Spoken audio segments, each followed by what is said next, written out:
the feet of them that walk in the preaching of the gospel of peace. When you're walking on peace, nothing can stumble you. When you're walking on peace, no one can throw you off. Because the gospel is the death, the burial, and resurrection of Jesus Christ. And when you acknowledge the gospel, you acknowledge that your healing, your deliverance, all the peace in your life comes from Him dying on Calvary, rising again from the dead. So tighten the sandals, walk on the gospel, live with the gospel, run with the gospel. Don't be ashamed of the gospel. It's the power of God unto salvation to everyone that believes it. Give Him some praise. Hallelujah.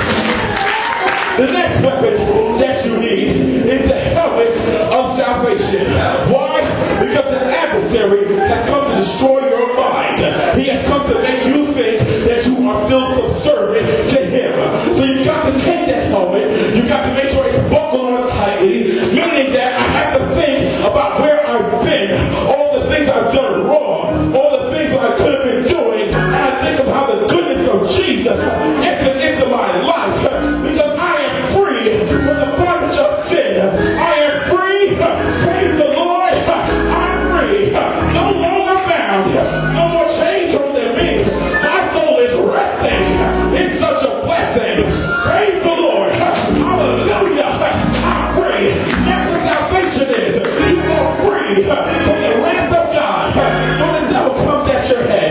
Philippians 2:5 says, let this mind be in you, which is also in Christ Jesus. Romans chapter 12 says, be not conformed to this world, but be transformed by the renewing of your mind. When you have salvation, your mind is renewed every single day. When you think of His greatness, when you think of His love, great is thy faithfulness, morning by morning, new mercies I see. All these things you come about, all these things you think about, it's all tied in when you got the helmet on. Give some prayer. Hallelujah.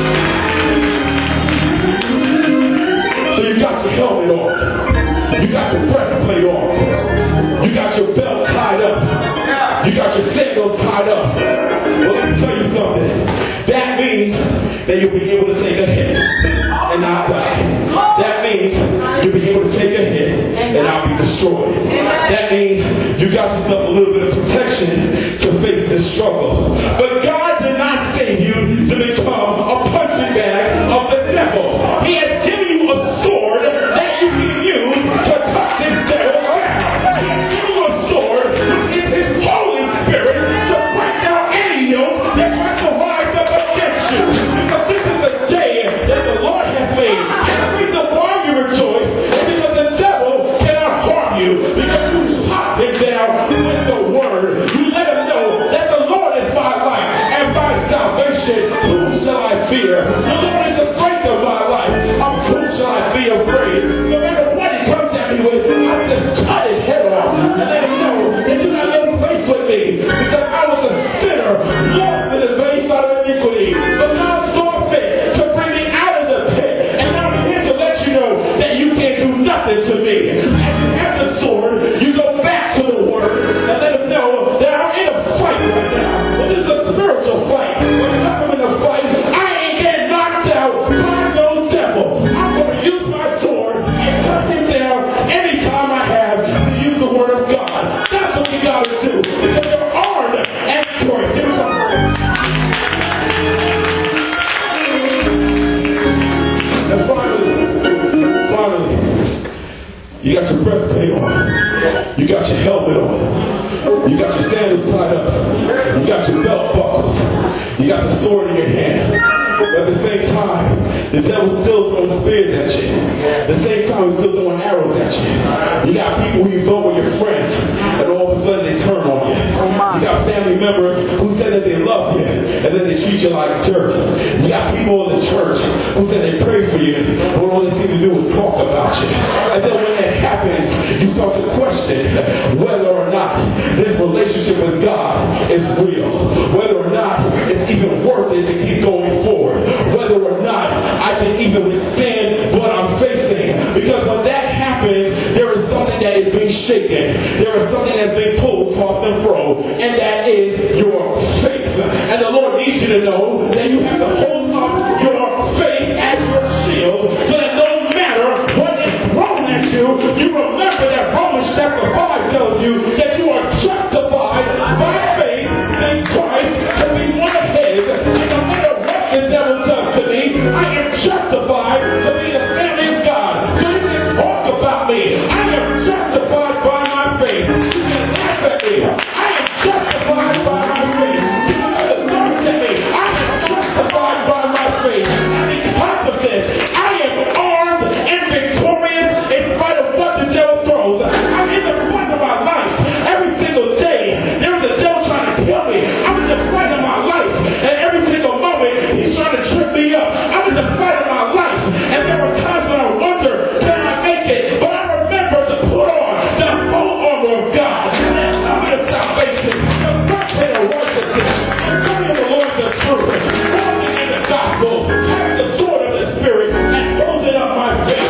When you do these things, when you run enough fights, when you've been through enough struggles, when you've faced enough pain, the Lord will then tell you that you fought the good fight. You ran the race. And you came to faith. Now henceforth, it's safe for you. A crown of righteousness. Given by the righteous judge. You see, when you got the race rate righteousness, you get a crown of righteousness. Not your righteousness, because your righteousness is that of filthy grass. But the Lord needs you to know, walk in his light, walk in his truth, walk in his strength, and you'll never go down. Give God some praise.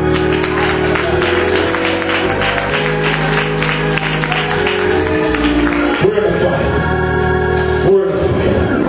I don't know what you're fighting against. I don't know who's risen up against you. I don't know how the devil has come at you.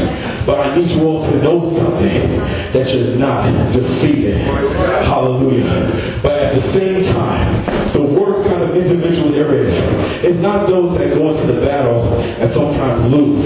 It's those who never put on the war clothes and get in the fight. You see, there are some believers who like to sit on the fence and not stand up for what is right and what is wrong.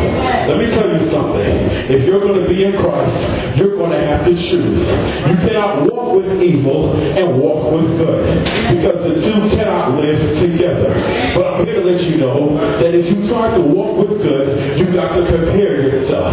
You've got to take what the Lord has given you through his word. You've got to learn how to study and understand how he dealt with his people in the past and how he deals with us now in the present. You see, the Youth Empowerment Summit is to prepare you all to fight. It's to prepare you all to be soldiers, green berets, commandos for the Lord, that's able to go into any town, any district, anywhere, and cut the devil's head off and bring the captives out. Don't you know you're part of a special force that God uses to go into places and bring his people out? Don't you know you're part of special units dispatched to go out and promote the will of God? Some of you may be apostles, others of you may be evangelists, others of you may be pastors, others of you may be teachers, and others of you may be prophets. But all of us are in a particular place to bring forth the glory of God. But in order for us to bring forth the glory of God, we must put on his armor.